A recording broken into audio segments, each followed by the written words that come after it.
Olá pessoal, bem-vindo a mais um vídeo desse canal, no qual eu estou dando sequência ao tema Associação de Resistores. Nos 5 primeiros vídeos nós falamos sobre associação de resistores em série. Nesse agora a gente vai falar sobre associação de resistores em paralelo.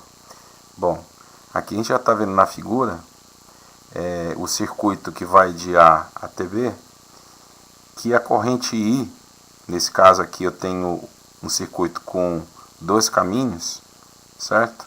Eles se dividiram aqui. A corrente I, ela está dividida em I1 e I2. E o I1 seguiu o seu caminho e o I2 seguiu o seu caminho. Então vamos analisar a primeira corrente. A corrente ela veio aqui, passou pela resistência, continuou o seu caminho, dobrou aqui e se encontrou nesse nó aqui. O I2 semelhantemente fez a mesma coisa, seguiu o seu caminho, passou pela resistência 2 e se encontrou também aqui nesse nozinho aqui do circuito. Quando chegou aqui, eles se encontraram novamente as duas correntes. Quando eles se encontram, o que vai acontecer? As correntes se tornam de novo a corrente total aqui, o I, e finaliza aqui o seu caminho no circuito. Então, características. A primeira característica que a gente pode observar é que a corrente total vai ser igual à soma das correntes. Aqui a gente trabalhou com duas correntes, mas podia ser 3, podia ser 4, podia ser 5, podia ser uma quantidade infindável de resistências, ok? De resistências e, consequentemente, de correntes, desde que elas estejam em paralelo. Então, vamos lá. Aqui eu coloquei que I1 é igual a I2, porque senão a gente vai achar que toda vez vai acontecer do I1 ser igual ao I2. Isso daí a gente não pode trabalhar nesse princípio, porque a gente incorreria num erro, ok? Então a gente não vai jamais imaginar que a corrente ela se dividiu igual aqui, porque quando a gente for fazer alguns exemplos a gente vai ver que isso não é verdade. Não necessariamente a corrente ela tem que se dividir igual. E uma outra característica importantíssima da associação de resistores em paralelo é que a tensão total é igual à tensão em cada uma das resistências. Então, o R1 vai ter uma tensão que passa nele aqui, uma diferença de potencial aqui. Essa diferença de potencial vai ser igual à própria tensão total. A mesma coisa acontece com R2. Então, que conclusão a gente chega? Que a tensão total é igual a V1, que é igual a V2. Então, eu poderia substituir aqui V1 por V e V2 por V. Tá? Mas eu coloquei aqui só para a gente poder entender essa parte.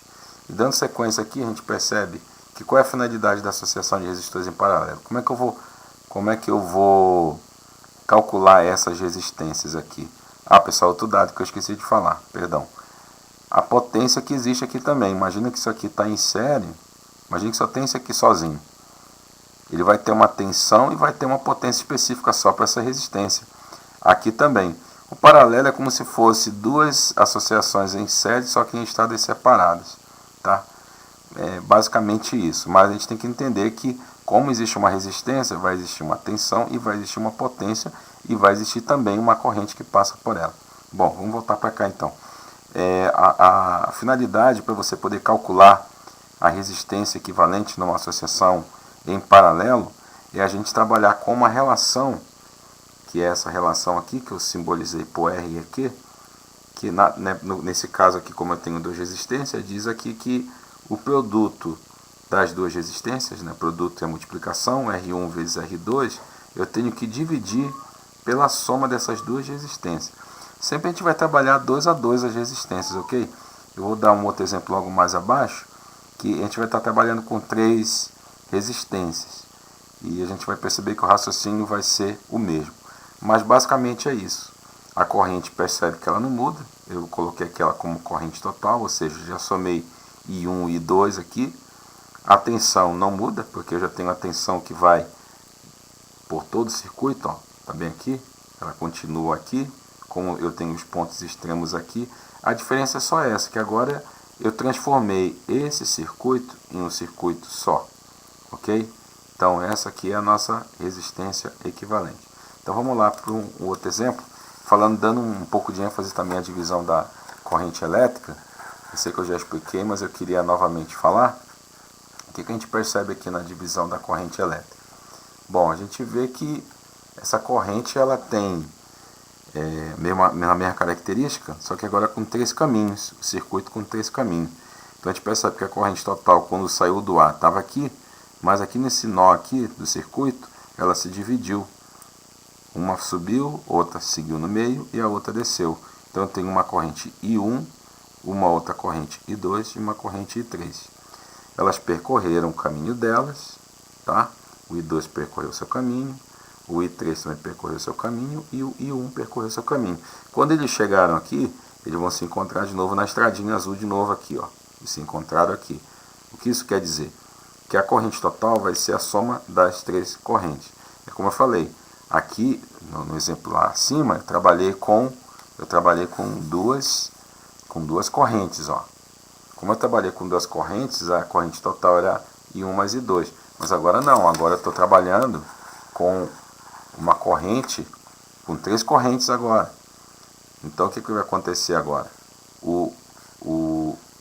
A corrente total vai ser I1 mais I2 mais I3. E aqui eu só fiz uma ênfase na divisão da corrente elétrica, conforme falei, que a corrente aqui ela saiu total e dividiu em 3. E no final desse caminho elas têm que se encontrar de novo e voltar a ser I. Ok? Em relação à fórmula, a esta fórmula aqui, R1 vezes R2 dividido pela soma deles. Então a resistência equivalente é igual a R1 vezes R2 dividido pela soma dessas 2 resistências. Aqui a gente vai ter que calcular 2 a 2. Então, por exemplo, eu poderia escolher R1 com R2, aí eu ia achar uma resistência equivalente aqui, né?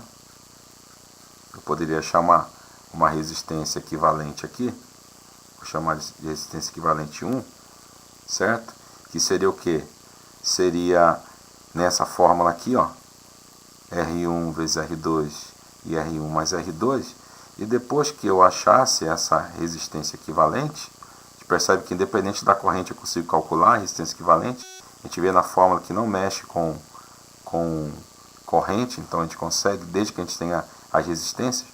Mas o fato é o seguinte, depois que eu acho essa resistência equivalente, que são essas duas, eu tenho ainda a resistência 3 que ainda está aqui, ó. A resistência 3, ela continua aqui, ok? R3, e eu tenho aqui um novo circuito. Eu tenho aqui um novo circuito, que é do A até o B, e na qual eu tenho aqui a corrente. Então eu continuo tendo a corrente aqui. Estou aproveitando fazer um esbocinho só para vocês entenderem, porque eu não fiz o desenho coloridinho, mas dá para a gente entender que se eu pegar R1 multiplicar por R2, conforme está na fórmula aqui, ó, R1 multiplicar por R2, e dividir a soma deles, eu vou ter resistência equivalente 1. Aí eu formo um novo circuito. Agora o que eu vou ter? Eu vou ter a resistência equivalente, eu vou ter aqui, ó, resistência equivalente 2. Quem é que vai ser resistência equivalente 2? Vai ser a multiplicação dessas duas resistências, R é Q1 multiplicado por quem? Por R3 dividido por quem? Pela soma R é Q1 mais R3. E o que vai acontecer? Vai acontecer que agora eu vou ter aqui, ó, vou aproveitar o espacinho aqui, eu vou ter uma nova resistência. Essa aqui, que eu vou chamar de R é Q2. É essa nova aqui, ó. Só separar aqui. Ok? Ficou pequenininho, mas eu acho que dá para o pessoal entender aí. O que a gente vai ter, basicamente é isso. A gente vai ter que pegar essa resistência, multiplicar por essa, e dividir essa multiplicação pela soma das duas. Aí eu vou ter uma resistência equivalente 1. Montei o mesmo circuito, só que agora essas duas resistências viraram uma, e eu repeti a R3 aqui, e depois eu peguei essas duas aqui, multipliquei, como está aqui, ó, R é Q1 vezes R3 dividido por R é Q1 mais R3, e achei quem? Uma nova resistência. Essa resistência aqui, R é Q2, na verdade é a resistência total equivalente dessas três aqui. A diferença está justamente aí, pessoal, porque na associação em série, a gente tem, por exemplo, vou sujar um pouquinho aqui, tá? Vou fazer mais um exemplo aqui, mas vai dar para a galera entender. Eu vou ter aqui uma resistência aqui e uma outra resistência aqui, certo? Quando eu tenho isso, eu tenho uma associação em série. Então, por exemplo, se aqui fosse RA e aqui fosse RB, duas resistências, eu sei que a resistência total ia ser RA mais RB. RA mais RB. Por quê? Porque está em série. Aqui você não pode somar. Aqui é errado fazer isso. Eu não posso fazer isso. Eu tenho que, como eu falei, usar essa fórmula aqui. E aí sim, eu obtenho uma resistência parcial, vamos dizer aqui, né? Transformei essas duas em uma. E depois eu transformei essas duas aqui que viraram uma, associando com essa outra aqui que está em paralelo ainda, nessa aqui. Aí sim eu tenho a resistência total equivalente a essas três aqui. Mas não com uma soma, igual está aparecendo aqui, ó. Essa aqui está em série, ó. Essa aqui está em série. Essa aqui não, está em paralelo. Ok? Pessoal, é isso aí. Eu acho que deu para a gente entender essa parte aqui. Se vocês não entenderem, se alguma coisa ficou meio obscura, não ficou correta, uma compreensão fácil, vocês postem um comentário, curtam aí, façam sua crítica para a gente estar otimizando melhor essa aula.